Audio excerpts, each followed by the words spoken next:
Hi, everyone. Welcome to our webinar. We're going to just wait a few minutes for people to join the Zoom room, and then we'll get started at noon sharp.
Good morning, everyone. Thank you for joining us today. My name is Jennifer Kvexis. I'm the Assistant Director for Programs here at the Salazar Center. Before we begin, I would like to acknowledge that the land I'm on today is the traditional and ancestral homelands of the Arapaho, Cheyenne, and Ute nations and peoples. We recognize the Indigenous peoples as original stewards of this land and all the relatives within it. So before we launch in today and I introduce our fabulous set of speakers for this webinar today, I have just a few housekeeping things to remind you all. We do have Spanish and English interpretation available to all of you today. This is particularly important for today's webinar because one of our speakers is going to be speaking in Spanish, and our other two speakers will be speaking in English. So you will notice at the bottom of your screen, next to the green share screen button, there is a button, a little globe that says interpretation. You will need to click on that button and choose the language that you want to hear all of the webinar in. So if you'd like translation from Spanish to English, choose English. If you want English to Spanish, choose Spanish. And I'll just pause there for a second to make sure that all of you can see that button. If you have any questions, please just put them in the chat directly. Speaking of questions, if you have questions for our panelists, we encourage you to submit comments, questions in the chat function. Please don't use the Q&A button. Use the chat button for communicating with the panelists and with us throughout the event. This session is being recorded, and we will share it afterwards with everyone who registered for the event. In addition to this fabulous event today, where we're focusing on biodiversity in urban areas, we have two other webinars in this Urban Stories series, one on December 1st that will focus on conserving water in arid cities. And the last one in January will be about connecting cities to larger landscapes. So we also have fabulous speakers for each of those events from across North America. We encourage you, if you have not already done so, to register for those events as well. And lastly, before I introduce our amazing speakers for today, I just wanted to let all of you know that the Salazar Center has also launched a new program called the Peregrine Accelerator for Conservation Impact, where we are trying to help build capacity of grassroots collaborative conservation groups in the Rio Grande Basin. You can check out our website for more information about that, but we encourage you to learn more about it and share it with your networks where appropriate. So for today, we have a great set of speakers. I'm so excited to hear from each of these amazing experts today. First, we'll hear from Michelle Barton, who is the Biodiversity Program Manager with the City of Los Angeles, LA Sanitation and Environment Department. We'll hear next from Karina Avila, who is the Chief of the Forestry Department for Toluca City in Mexico. And then lastly, we'll hear from Julia Murphy, who is the Deputy Chief of Sustainability Officer for the City of San Antonio Office of Sustainability. And with that, I will pass the digital mic over to Michelle to get us started.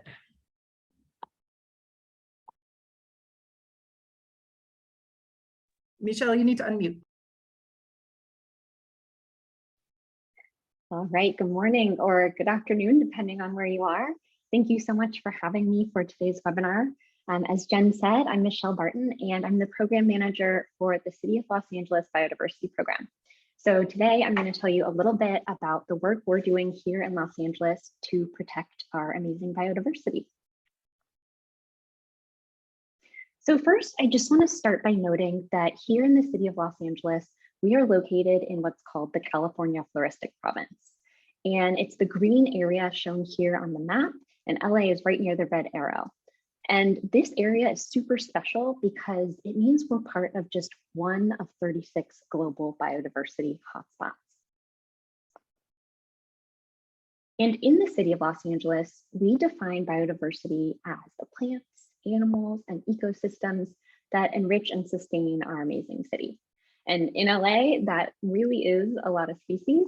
We have over 4,000 distinct species of plants and animals here, and over 50 of them are endangered.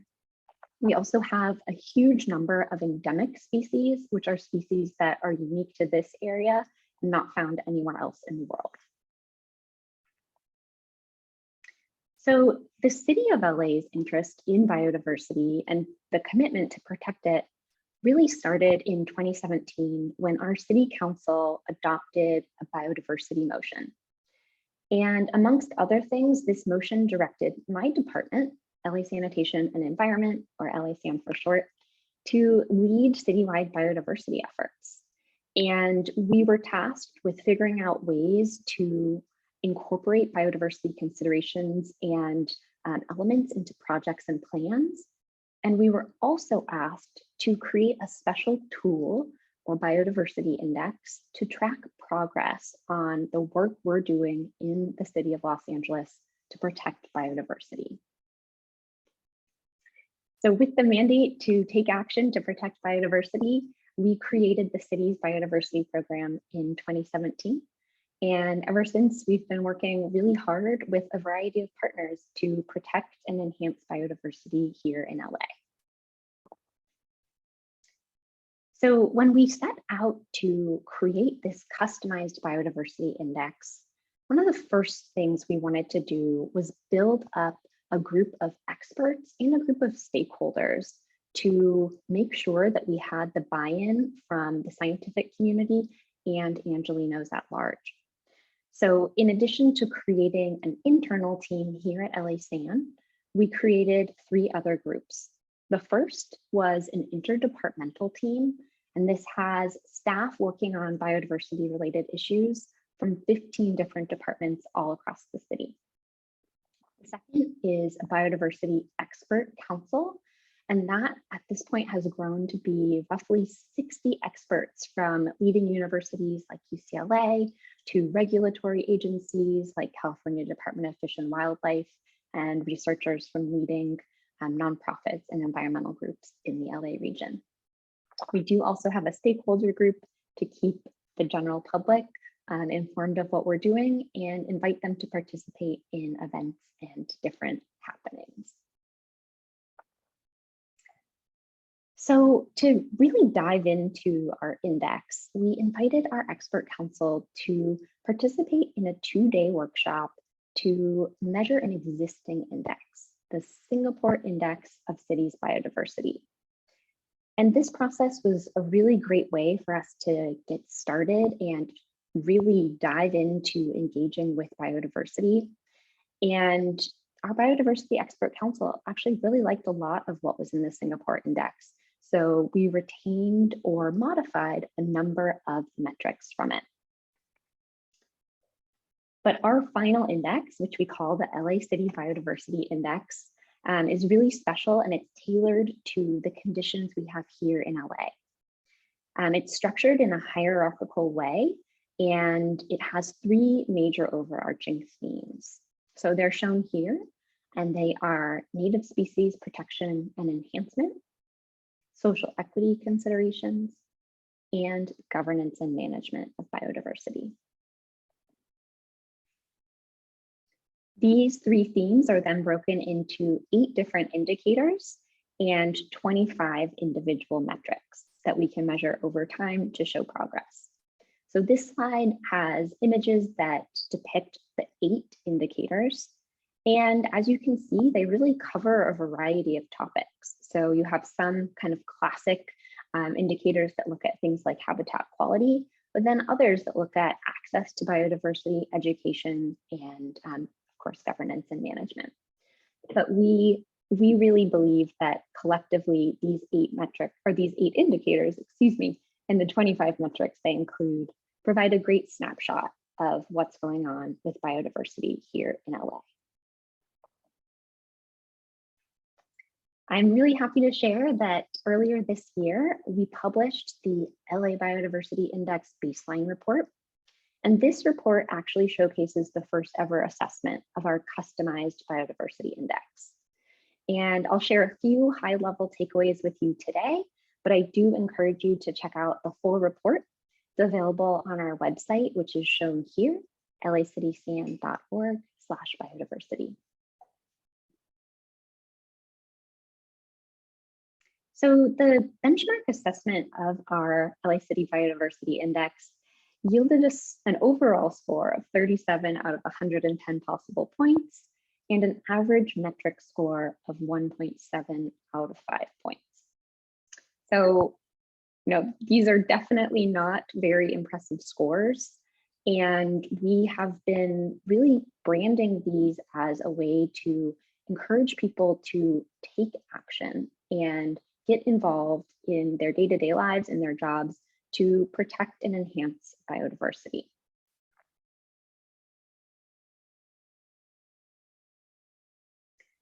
So just to give you a little preview of what our report contains, each of the 25 metrics has a beautiful spread and narrative, and each one will include a title, a score box, and typically a beautiful map or graphic, like the example shown here for connectivity. And I show this just because it's one of my favorite maps. This shows wall-to-wall connectivity across the city in really fine scale 30-foot pixels. But in addition, there are these great bits of narrative and some recommendations for how the city can improve on each of these metrics moving forward. We've also created a number of infographics that help summarize some of the major takeaways from this bigger, really technical report. So the 3 shown here are part of a set that is essentially an executive summary of this report. So these 3 show the major takeaways from our 8 indicators. These, like our report, are available on our webpage, and we are in the process of uploading translated versions of these flyers into 8 other languages to that webpage as well. So check back in case that's of interest to you. So moving forward, we will be performing data-intensive assessments of our biodiversity index every 10 years. And in between that, we will be doing less intensive qualitative assessments to get a judge on where we are and if we're moving in the right direction on these metrics over time. So next, we're really going to be shifting our attention to outreach activities and different implementation projects. And the thought is that these will collectively help us increase metric scores and our index score, while also doing really beneficial things for the ecosystems we have here in LA. And the kind of next steps we have planned can be grouped into the 5 categories shown here.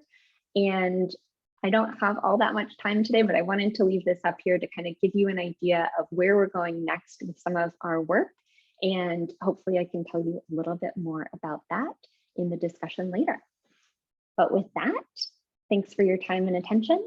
My contact information is up on the screen. And now I'll hand things over to Karina from Toluca City.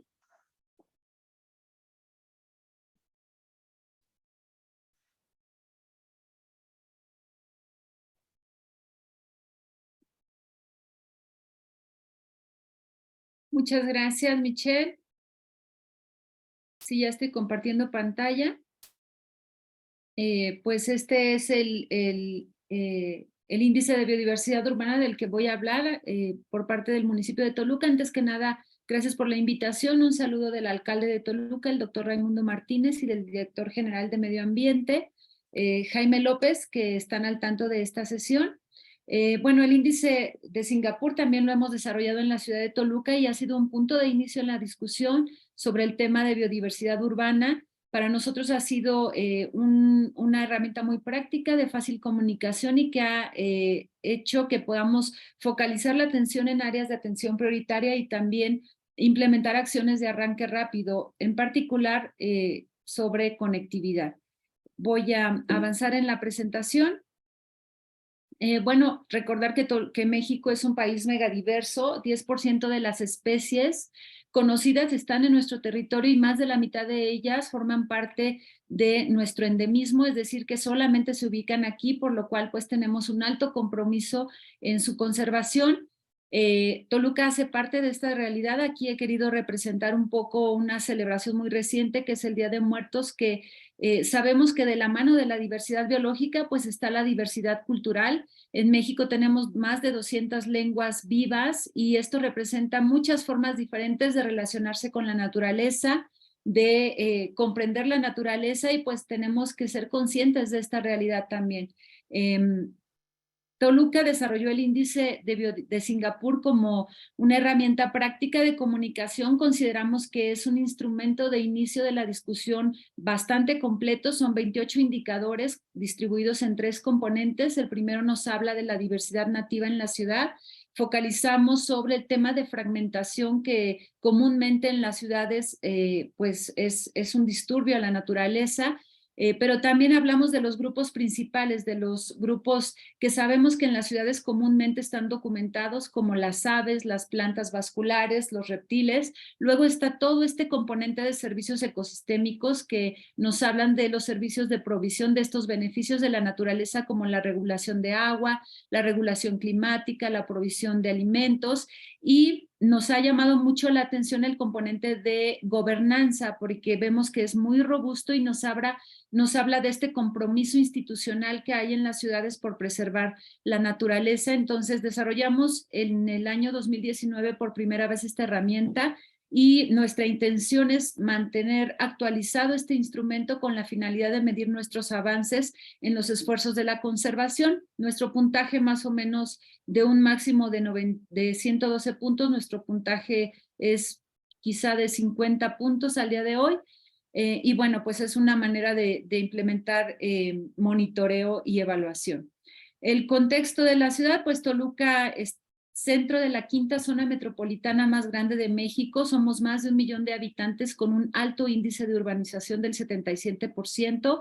Área verde por habitante, para tener en mente, pues son 6.9 metros cuadrados y esto pues nos habla un poco de la necesidad que tenemos de provisión de servicios ecosistémicos para mejorar la calidad de vida de los habitantes en las ciudades. Sabemos que las ciudades pues son centros de innovación, centros de conocimiento, que en el 2050 se estima que el 70% de los habitantes vivirán en ciudades y esto pues nos impone un gran reto en materia de conservación. Y focalizando específicamente sobre fragmentación y sobre conectividad, el indicador 2 del índice de Singapur nos habla de cómo medir esta común consecuencia de la urbanización. Aquí hay 3 ejemplos representativos.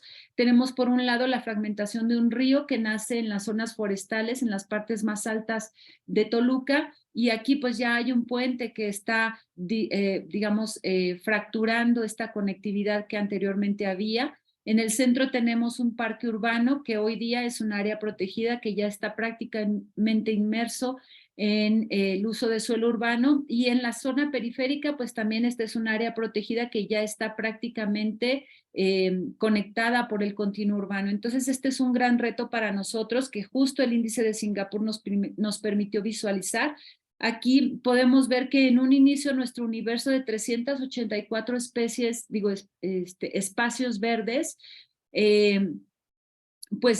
parece que tuviéramos una gran cantidad de áreas verdes urbanas. Sin embargo, cuando nosotros desarrollamos el indicador 2 de conectividad, que estima solo aquellas áreas que tienen una proximidad menor o igual a 100 metros entre ellas, es decir, las áreas que están aisladas ya no se consideran áreas de continuidad que favorezcan el refugio y el alimento de especies, pues entonces vemos que de 10,000 posibles hectáreas que pueden servir y proveer servicios ecosistémicos, pues solamente tenemos 5,000 efectivas que favorecen la conservación y la preservación de servicios ecosistémicos, principalmente las grandes avenidas, calles y el continuo urbano, pues es lo que nos está fragmentando esta continuidad ecológica.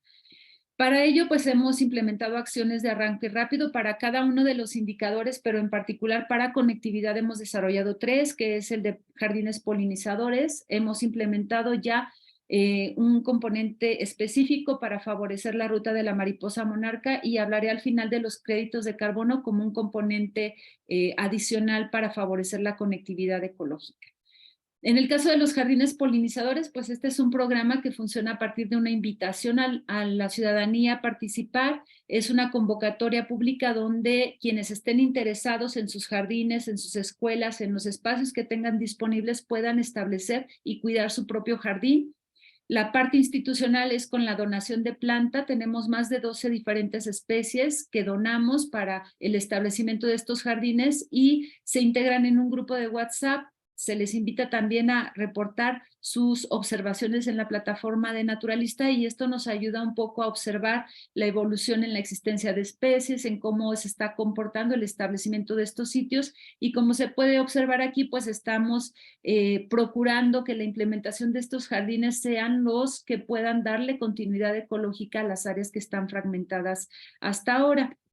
Estos pues solamente son algunos ejemplos de cómo se van estableciendo los jardines por parte de los ciudadanos. Al día de hoy tenemos más de 100 con una donación aproximada de 7,000 plantas. En las escuelas también estamos integrando a los planteles educativos en este ejercicio, y en las zonas de uso público o zonas de uso común, pues nosotros estamos trabajando en esta continuidad para favorecer la conectividad ecológica. En otro nivel de esfuerzos, también con recursos mayores, recursos presupuestales más ambiciosos, están haciendo reconversiones importantes en la forma de la ciudad, en la transformación de la ciudad. Esto desde los años 80 había sido el corazón del centro de Toluca. Actualmente se ha hecho una reconversión que se ajusta a las necesidades que tenemos para la conservación de lo que hace que mejore nuestra calidad de vida, que son pues toda esta diversidad biológica y estos servicios ecosistémicos. Otra área de interés pues son nuestros cuerpos de agua que pues tradicionalmente servían para riego de la zona agrícola. Hoy ya están en desuso para estos fines, están más bien latente su existencia, porque la mancha urbana justo está avanzando sobre estas áreas de interés, pero sabemos que son sitios importantes para el refugio de aves migratorias, que también son reguladores climáticos muy importantes, y en torno a estos cuerpos de agua estamos estableciendo estrategias de reforestación muy intensivas con la intención de preservarlos y de que sean sitios de regulación importantes en la zona que nos muestra los índices más altos de exposición térmica. La otra escala, pues es justo la ruta de la mariposa monarca. De las observaciones que hemos monitoreado, pues tenemos presencia de este fenómeno en Toluca. Toluca está tan solo a 90 kilómetros de uno de los refugios más importantes de arribo de esta especie, donde llegan a hibernar. Y por eso estamos procurando que en este camino que sigue esta especie, pues pueda encontrar sitios de alimento, de refugio que puedan favorecer que este fenómeno sea preservado. Este es un mapa de distribución de las principales zonas. Toluca es este punto rojo donde sabemos que eventualmente tendremos, conforme el calentamiento que hemos observado siga avanzando, pues vamos a tener que tener dispuestos sitios que favorezcan la preservación de esta especie. Entonces, somos muy conscientes de ello. Este mapa del lado derecho lo que nos muestra son las observaciones registradas en los últimos años de la presencia de la mariposa y bueno, pues es un tema principal para nosotros. Tenemos identificadas las plantas nativas que hacen parte del alimento y parte de la ruta de la mariposa, entonces son sitios de preservación principal para la fauna silvestre, para la flora silvestre, perdón, y pues estamos identificando estos como sitios de atención principal. Y uno de los grandes retos que el índice nos puso tiene que ver con que en México la propiedad de los bosques y de las zonas forestales pues no es propiedad pública ni es propiedad privada, sino que es más bien propiedad social, está a cargo de ejidos y de comunidades, lo cual pues nos pone un gran reto porque para poder preservar estas zonas pues tenemos que integrar a la economía de la conservación a nuestros ejidos y comunidades, y por eso decidimos que en esa parte forestal, que es la zona periurbana de Toluca, impulsar la implementación del mercado voluntario de carbono. Sabemos que nuestros bosques, que más o menos son 8,000 hectáreas forestales que tenemos, son un recurso principal para la captura de carbono, pero también son susceptibles de ingresar a este mercado voluntario que desde el protocolo de Kioto venía ya discutiéndose y que en México apenas recientemente se está implementando con regulación. Propusimos a los ejidos y las comunidades poseedoras de estos bosques que ingresaran en este mercado voluntario. Para ello, pues el gobierno municipal hizo la parte de asistencia técnica y de proveedor inicial de los recursos técnicos que se requieren para hacer la estimación de la captura de carbono de estos bosques. Y luego del primer año de haber realizado este estudio bajo el protocolo de la Reserva de Acción Climática de California, logramos comercializar más de 2,000 toneladas de dióxido de carbono equivalente a una empresa recicladora que, cuyos recursos se destinaron total y directamente a la conservación y el cuidado del bosque, y con ello hacemos un vínculo entre la iniciativa privada, los dueños y poseedores de los bosques, y también como gobierno nos involucramos técnicamente en el proceso, de manera que este compromiso de preservación pues va a favorecer todo la preservación y la conservación de nuestros servicios ambientales y de las áreas, las especies de interés que tenemos y que hacen posible la vida como la conocemos y mejorarla. Tenemos más preguntas que respuestas. Esto lo tomé de un encuentro de expertos que discutió la actualización del índice de Singapur, y con lo cual estamos muy de acuerdo. No tenemos los mejores datos, pero sabemos que es lo suficiente para empezar a trabajar, en particular, por ejemplo, de especies invasoras. No tenemos datos actuales, no hemos trabajado sobre esa vía, pero sabemos que es importante. Y bueno, pues estas son las preguntas finales, ya no hay tanto tiempo. Aquí dejo los datos para contacto y agradezco nuevamente la atención.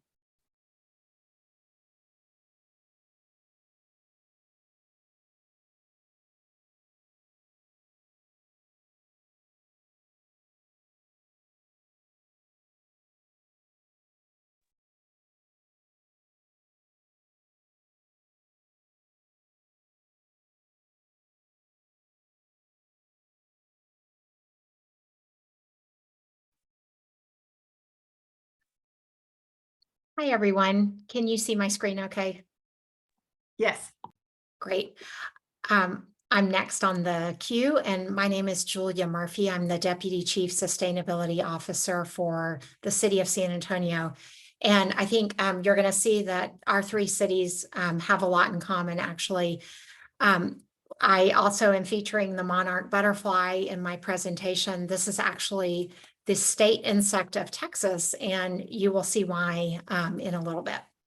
So to set the stage of what we have been looking at in our city, I'm coming at this from our sustainability office when we are the managers of our city's climate action and adaptation plan, in which biodiversity and ecosystem services are a major set of strategies.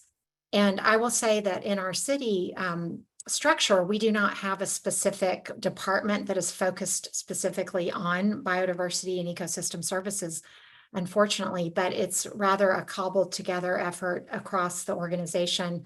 And we're doing some pretty good work, but we know that we have some room for improvement. So in San Antonio, no surprise, it's hot. We're in South Texas. We had record-breaking heat this past summer. In fact, we're breaking the predictions that were put in place for our climate plan. We're getting to them quicker than we thought we would. We're also in a high growth area of the country. Texas has been had a very strong economy for decades, and it shows no signs of slowing down. So all of those new people, new industry that are coming to the state are putting immense pressure on our natural resources. But we also know through polling and surveys that there is high concern around this. People do believe that climate change is affecting them personally, and they really recognize that it has a big impact on natural resources that are so vital to our very survival. Also, our rural lands are disappearing at a rather rapid clip. In fact, Texas is the #1 state in the United States for farm and ranch land conversion to other uses. And that's concerning, obviously, because it's we're losing access to that local food production, but also the green space and pollinator habitat, et cetera, that goes along with that. So you can see on this chart, these are some numbers from the American Farmland Trust, who has a great resource called Farms Under Threat in the year 2040. And you can go and search it by state and kind of see where your state lies, but you can see also the number of acres that are being converted. And in Texas, Bexar County is where San Antonio lies. It's that red circle kind of right in the middle of the state, and it is one of the top 3 counties, again, in the country that's under threat. So also we, just like the other presenters have stated, are looking at severe biodiversity loss. The 70% decline is, a global statistic, but we also have 640 species of birds who migrate through Texas.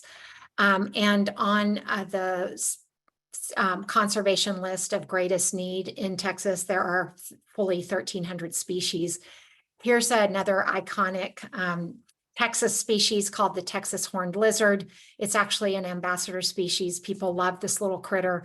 They remember playing with them when they were younger, and they want to see this around for next generations. So the Texas horned lizard is being reproduced in our San Antonio Zoo, but it needs the habitat that supports it. And so it's to be determined as to its future. We do have a record of success, though, in conservation efforts, and I want to highlight a couple of those to showcase that this is possible. This map portrays a central region in Texas, and kind of those 3 counties are outlined. Bexar County, where San Antonio sits, again, is on the far right in kind of that hexagon shape, or that shape on the right. And all of those other colored parcels are areas that have been conserved over the Edwards Aquifer recharge zone. The Edwards Aquifer is our #1 drinking source for the citizens of San Antonio. And sorry about my slides going forward, but water is life. And so the voters of San Antonio have realized that they need to protect the land on which the rainfall falls to recharge the aquifer. So they have gone to the polls a number of times to vote for an 1/8 of a cent sales tax that actually purchases conservation easements outside of our county in the name of water conservation. And so we know it can be done, but the pink stripe going through the middle of this map here is the recharge zone. And so there's still much that can be done. But again, it's always a strategy to try to get the conservation needs elevated so that they're renewed each time there's a funding opportunity. We also, just outside of town, we are home to the Bracken Bat Cave, which is the largest concentration of mammals in one place in the world. And these are migratory bats that they're Mexican free-tailed bats that's the maternal colony comes and has and raises their young in this big karst cave that is right outside the city limits of San Antonio. So in a show of partnership, the city of San Antonio worked with the Nature Conservancy and Bat Conservation International to conserve the cave, which was under development pressure, and also some surrounding habitat for these bats that provide a really invaluable ecosystem service for area farmers. The bats emerge each night and go foraging for their feedings, and they eat insects that otherwise would be damaging local crops. So it's really, again, this wonderful thing that we have that it behooves us to protect because it's giving us so much back in return. And then we have also, within the urban core, established, we have parks like other cities do, but this particular park that I'm showcasing here was subdivided before it was acquired to be parkland by a major highway. And to utilize the full acreage in the name of biodiversity byways, the two sides of the park were connected by a land bridge. And so once again, the community came together and sought ways to fund this through private donations and also some public bond money to get this bridge built. And we do know that it's fully built out now. It's vegetated. People can walk over it in a certain section, but we also know that the animals are using this to cross the busy roadway. So it's working, and it's a beautiful attraction. Lots of people come from all over the state to visit this park and walk across the Hardberger Land Bridge. And then, as was mentioned in the previous presentation, you can see the Central Flyway. This is where the migrating monarch butterflies fly. It's what connects Texas, which is kind of at the bottom, outlined in red, to our neighbors in Mexico and Canada. Not only monarch butterflies fly through the Central Flyway, but also a number of other migratory species, of which we are so happy to cohabitate with because they add beauty and diversity to our landscapes. And once again, the animals don't know that there are borders between our countries, but they fly through this region anyway. Here are a couple of examples of just some of the beautiful bird species that both live part-time in Texas and fly through. And these photographers are winners of the Audubon photography contest. All of these birds are, again, part-time or full-time residents in Texas. They're so beautiful, and they're just one of a handful of many that do fly through our state. I wanted to bring up that birding is ecotourism, and that is a revenue generator. So, you know, once again, there's an economic benefit to us to conserving the nature that is around us. And to do that, we have partnered again with the governments of Canada and Mexico to establish a tri-national friendship garden. This garden sits on the banks of the San Antonio River, and it's acreage that's been set aside and habitated with native species to support those migratory pollinators and birds, bats, bees, butterflies, etc. Here's a quote from the Consul General of Mexico, who says that the North American Friendship Garden at the unique Confluence Park reflects the longstanding, healthy, and productive relationship between Canada, the United States, and Mexico. And our government is pleased to celebrate our trilateral ties with this garden, a true symbol of friendship, solidarity, and cooperation between our countries. Once again, just a beautiful effort and case study of working together. We can really undo some of the wrongs that we have done to ourselves. A couple of years ago, right as the pandemic was getting started, San Antonio was actually invited to apply for and was accepted in the pioneer cohort of ICLEI's Cities with Nature. And this is a global effort really to shine a light on urban efforts to, connect the urban with the rural and increase green space and access to parks and support for biodiversity. And so we're really proud that we've been recognized for these efforts, but I would say that we do still have work to do. It's never enough. And this week we're seeing, the world come together and talk about this in a more robust way, and they're putting biodiversity as a priority. So we're happy about that, but we'd like to see it increased as quickly as possible. So thank you so much, and I'll turn it back over to the moderators. Thank you so much, Julia, Karina, and Michelle. That was great. So just a reminder for all of our attendees, we have about 20 minutes left here for questions and comments. So please feel free to put your questions into the chat. We will do our best to get to as many of them as possible.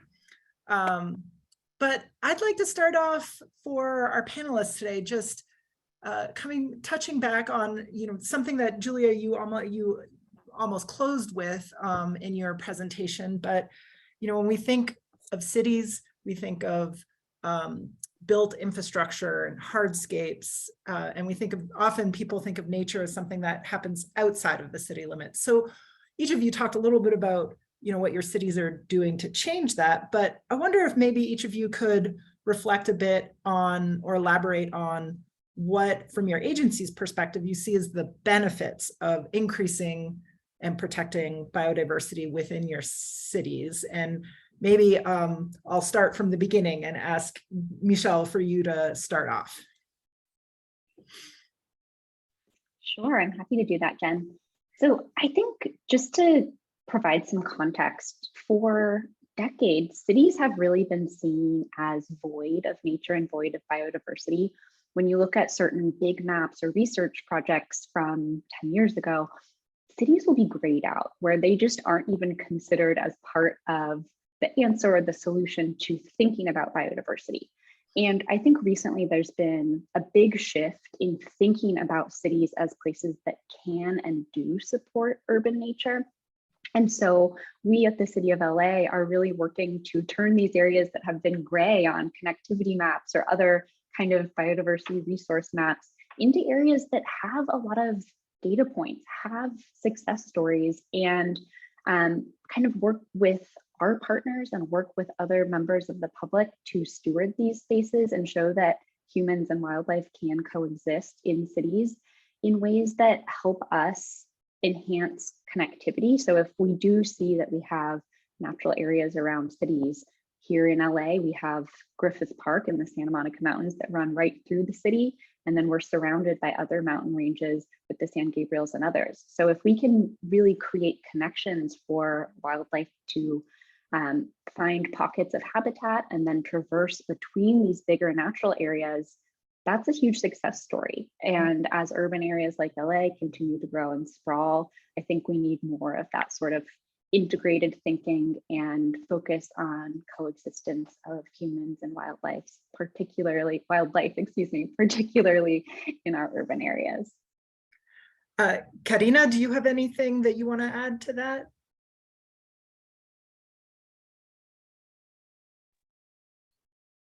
Oh, gracias. Pues coincido con Michelle. Nuestras ciudades deben verse desde otra perspectiva como impulsores del cambio, de esta transformación que necesitamos. Recientemente el convenio, la perspectiva mundial sobre diversidad biológica colocó a las ciudades como protagonistas principales en la transformación, no solamente para la conservación de la biodiversidad, sino en el esfuerzo contra el calentamiento global. Sabemos que si nosotros queremos hacer esfuerzos en materia de biodiversidad, pero dejamos de lado la agenda climática, pues no van a ser esfuerzos muy efectivos. Entonces también las ciudades son por ser centros de conocimiento, centros de participación social, son impulsores de esta articulación de agendas que necesitamos. Es muy complejo y es muy ambicioso, pero es necesario.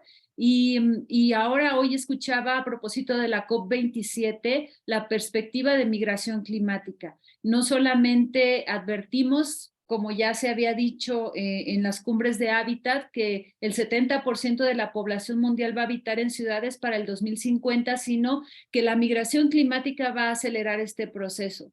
Entonces debemos de hacer esta reflexión de cómo vamos a empatar las agendas, cómo vamos a compartir estas buenas prácticas que nos hagan dar pasos acelerados, porque esto ya es una emergencia. Si queremos tener una mejor calidad de vida, pues necesariamente necesitamos redoblar esfuerzos en este sentido. Por eso yo celebro mucho la invitación y agradezco, porque conocer la perspectiva de ciudades que estamos tan conectadas, tan estrechamente vinculadas, pues es posible gracias a que hay una agenda común, ¿no? Desde las ciudades en el interés por la conservación. Y bueno, pues también a los impulsores que el IPBES, que es la plataforma intergubernamental para la conservación de la biodiversidad, ha documentado, tienen todo que ver con las ciudades, ¿no? Las principales amenazas a la diversidad biológica, pues la principal es el cambio de uso de suelo, la explotación no adecuada de los recursos, las especies invasoras, la contaminación, son disparadores que surgen desde las ciudades y creo que si estamos tendiendo estos puentes de comunicación y de intercambio de buenas prácticas, vamos a poder acelerar y mejorar nuestros esfuerzos más rápido como lo necesitamos.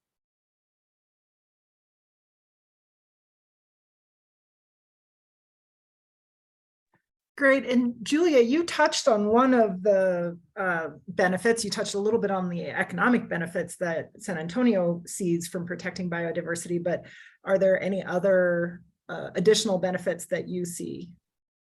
Yes, I would just add two big ones, actually.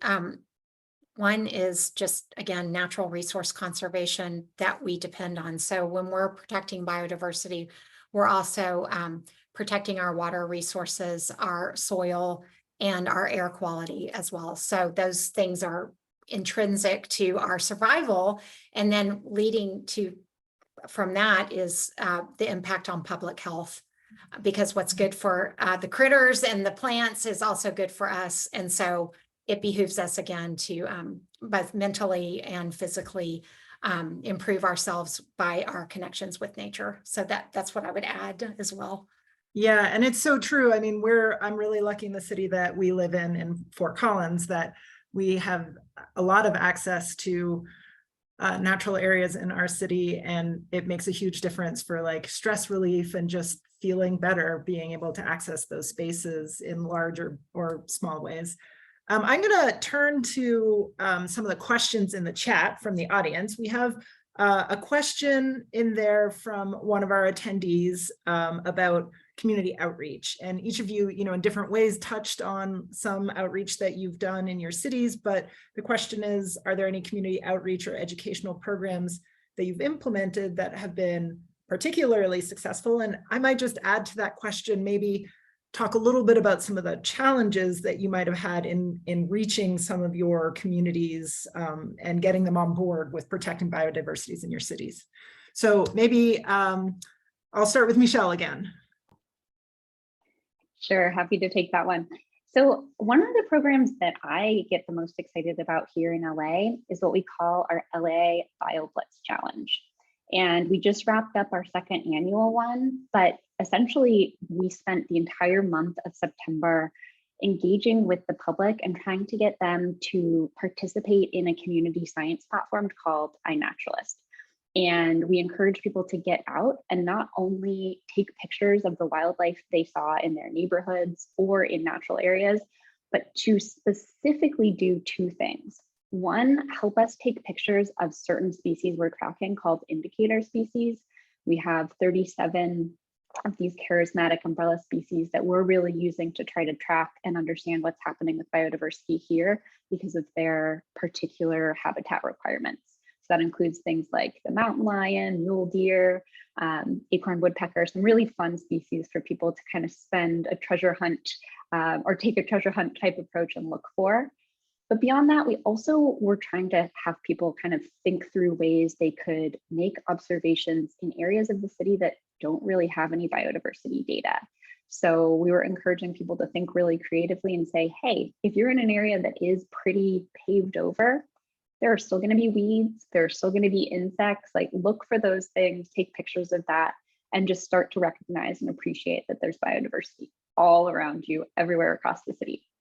So it's a really fun program, one that I do with some engaged librarians over at LA Public Library.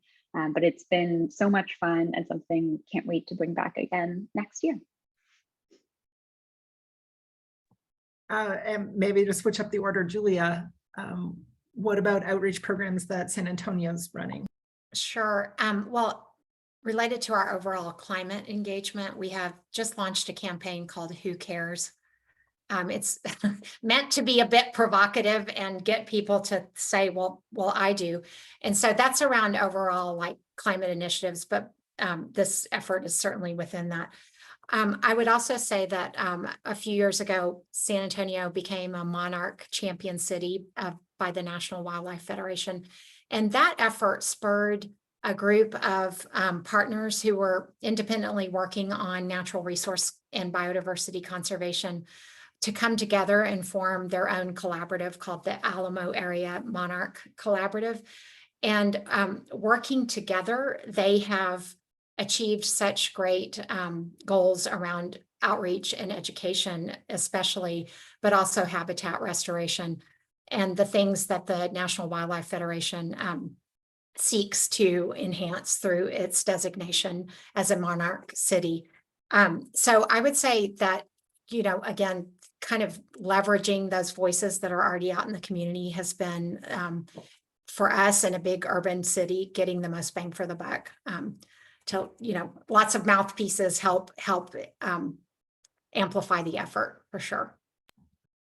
And Karina, you talked about or highlighted a few awesome community outreach programs that I love. I love the plant program that you were talking about, but maybe is there anything additional in terms of your community outreach programs that's worked well or hasn't worked well that you'd like to highlight or elaborate on?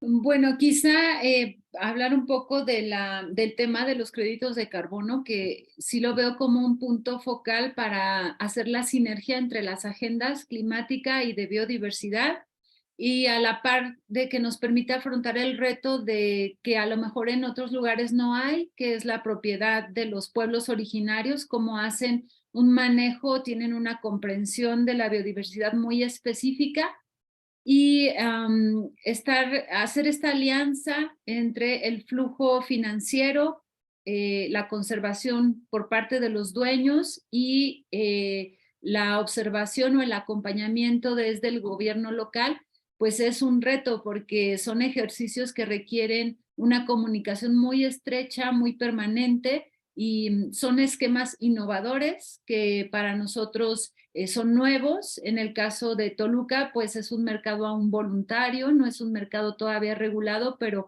hemos visto el efecto positivo porque en el primer año de implementación, pues ya los recursos se han ido directamente a inhibir incendios forestales. Y esto para nosotros es muy bueno porque sabemos que hay muchas especies y muchos servicios de la naturaleza que se van a beneficiar de esta iniciativa, y pues el reto hacia futuro pues es el monitoreo de cómo estas prácticas realmente están siendo efectivas o no. El monitoreo de la diversidad y de los servicios, pues es el reto técnico para nosotros.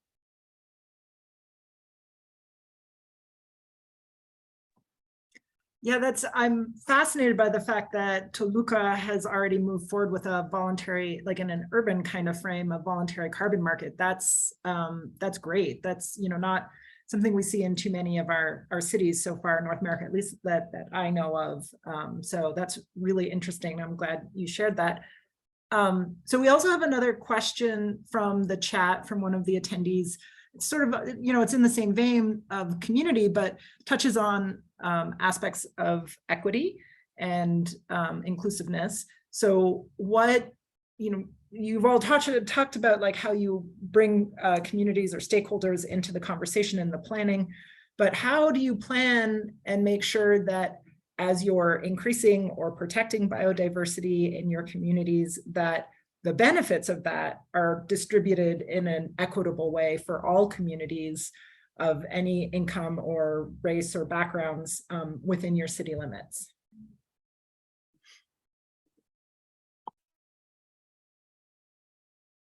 I can start again, Jen.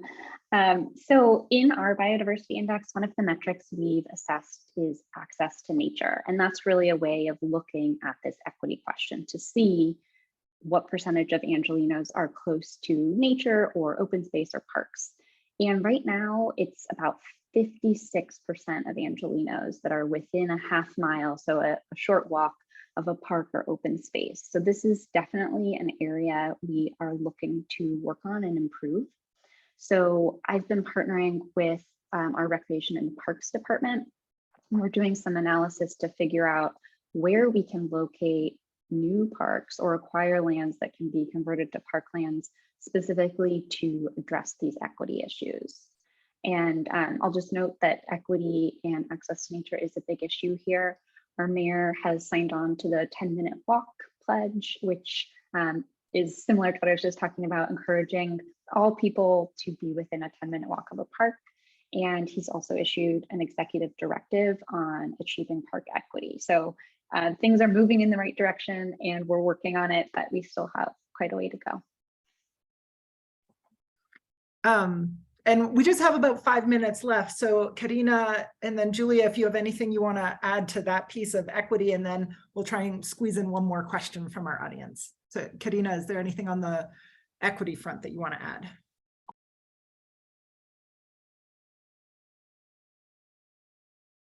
No, solo que nosotros estamos integrando una guía de prácticas de pueblos originarios con respecto a su manejo de la naturaleza, porque partimos de que hay muchas formas de cuidar y de conocer, y eso lo queremos integrar en una guía local para fomentar la preservación de tradiciones de cuidado, pero también pues esta riqueza cultural que hace parte de nuestra sociedad, ¿no? Creemos que es un puente para poder comunicarnos mejor como habitantes de la misma ciudad y creo que esto va a hacer contribuir a este esfuerzo.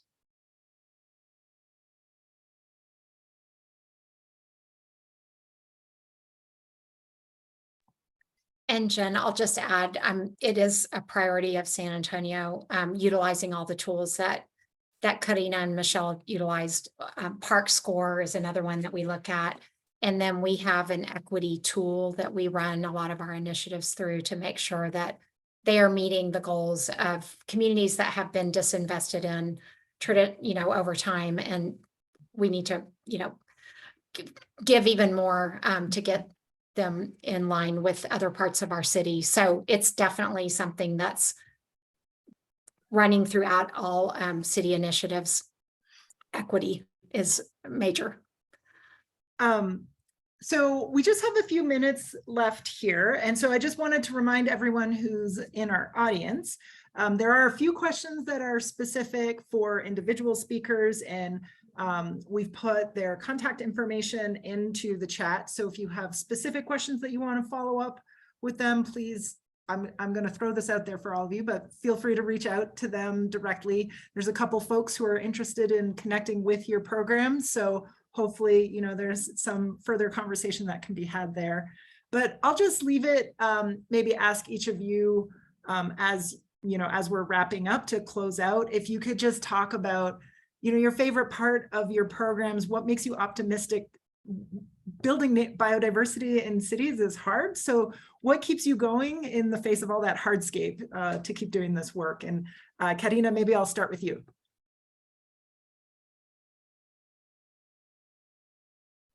Sí, bueno, pues es muy alentador trabajar con las comunidades originarias. Este trabajo que está en próximos pasos de la guía de cuidados originales de los pueblos originales es algo que me entusiasma mucho porque es un hallazgo que en el camino de la agenda de biodiversidad encontramos.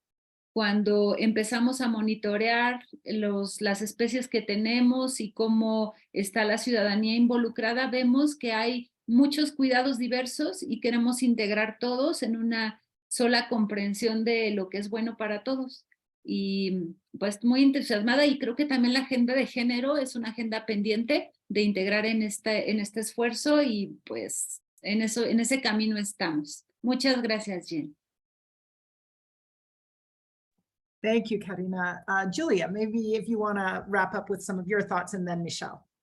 Sure. I think just the opportunities that have come about through non-traditional partnerships, and then the policymakers, you know, I talked about our tri-national friendship garden, having the policymakers there at the garden really expressing their appreciation for and value for this type of effort was very hopeful and inspirational that, you know, we can, like I said earlier, you know, get things done and actually reverse some of the damage that we've done and regenerate our natural ecosystems. So I am hopeful. It sometimes seems like it's very hard work, and we hear a lot about the things being destroyed, but a lot of people are concerned about this. So hopefully we can band together to make some further progress.